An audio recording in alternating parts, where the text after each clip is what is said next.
বিসমিল্লাহির রহমানির রহিম। আসসালামু আলাইকুম। আজকে আমি রেস্টুরেন্ট স্টাইলে দুটি সস রেসিপি শেয়ার করছি। ভীষণ মজার গার্লিক সস এবং ধনেপাতার সস। সব উপকরণের সঠিক মেজারমেন্টে আপনারাও বাড়িতে তৈরি করে নিতে পারবেন ইয়ামি এই সসগুলো।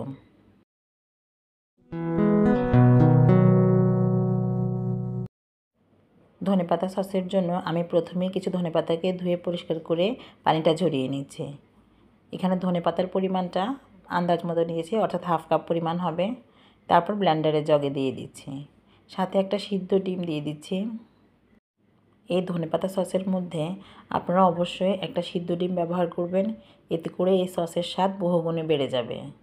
সাথে দিয়ে দিচ্ছি একটা কাঁচামরিচ, যদি ঝালটা বেশি খেতে চান তাহলে আরেকটু বাড়িয়েও দিতে পারেন। আর সাথে দিয়ে দিচ্ছি 3 কোষ রসুন। গোলমরিচের গুঁড়ো দিয়ে দিচ্ছি হাফ চা চামচ, সাদা বা কালো যেটা ইচ্ছা দিতে পারবেন। আর 1/4 চা চামচ দিয়ে দিচ্ছি লবণ। চিনি দিয়ে দিচ্ছি 1 চা চামচ। সাদা সিরকাটা ব্যবহার করছি আমি এখানে 1 চা চামচ। লেবুর রস দিচ্ছি 1 চা চামচ। সয়াবিন তেলটা দিয়ে দিচ্ছি আমি 1 চা চামচ। চাইলে সয়াবিন তেলের পরিবর্তে অলিভ অয়েলটা ইউজ করতে পারেন। গুঁড়ো দুধ দিচ্ছি আমি এখানে 2 চা চামচ। এখানে বাড়তি কোনো পানি ব্যবহার করার প্রয়োজন নেই, ধনেপাতা থেকে এমনিতেই পানি বের হবে। 3 থেকে 4 মিনিটের মতো ব্লেন্ডারটা চালিয়ে নিয়েছি, তারপর সবগুলো ব্লেন্ড হয়ে গিয়েছে। এটার মিশ্রণটা দেখেই বুঝতে পারছেন একেবারেই তৈরি হয়ে গিয়েছে আমার ধনেপাতার সস। যে কোনো ধরনের স্ন্যাক্স বা সব ধরনের ভাজা পোড়ার সাথেই এই সসটা দিয়ে খেতে ভীষণ মজা।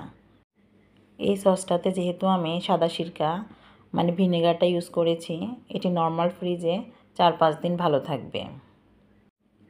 আপনারা নিশ্চয়ই খেয়াল করেছেন বাড়ির চাইতে রেস্টুরেন্টের খাবারটা একটু মুখরোচক হয়ে থাকে। তার কারণ হচ্ছে বিভিন্ন রকমের সস ব্যবহার করার ফলে। তাই আজকে আমি রেস্টুরেন্টের দারুণ জনপ্রিয় গার্লিক সসের রেসিপিটা শেয়ার করছি। গার্লিক সসের প্রধান উপকরণই হচ্ছে গার্লিক অর্থাৎ রসুন। এখানে আমি 7-8 কোষ রসুন নিয়েছি। ছোট দেশি রসুনের কোষ হলে 12 থেকে 15টা কোষ নিতে হবে। রসুনের সাথে দিয়ে দিচ্ছি 1/4 চা চামচ লবণ, আর সাথে দিয়ে দিব 2 চা চামচ পরিমাণ চিনি। এই গার্লিক সসটা একটু মিষ্টি মিষ্টি হয়ে থাকে, তাই চিনির পরিমাণটা একটু বেশি দিয়েছি।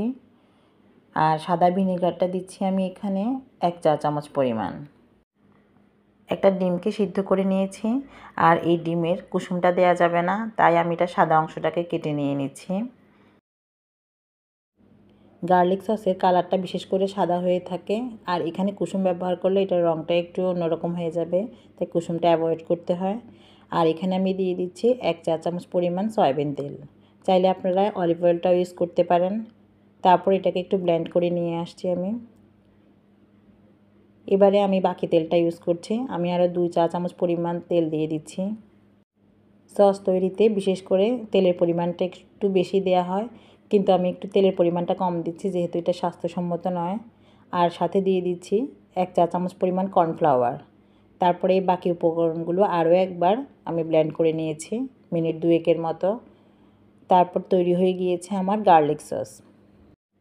4-5টা উপকরণে বাড়িতে খুব অল্প সময়ে তৈরি করে নেওয়া যায় রেস্টুরেন্টের ইয়ামি গার্লিক সস। এই সসটা আমরা যে কোনো স্ন্যাক্স দিয়ে খেতে পারি।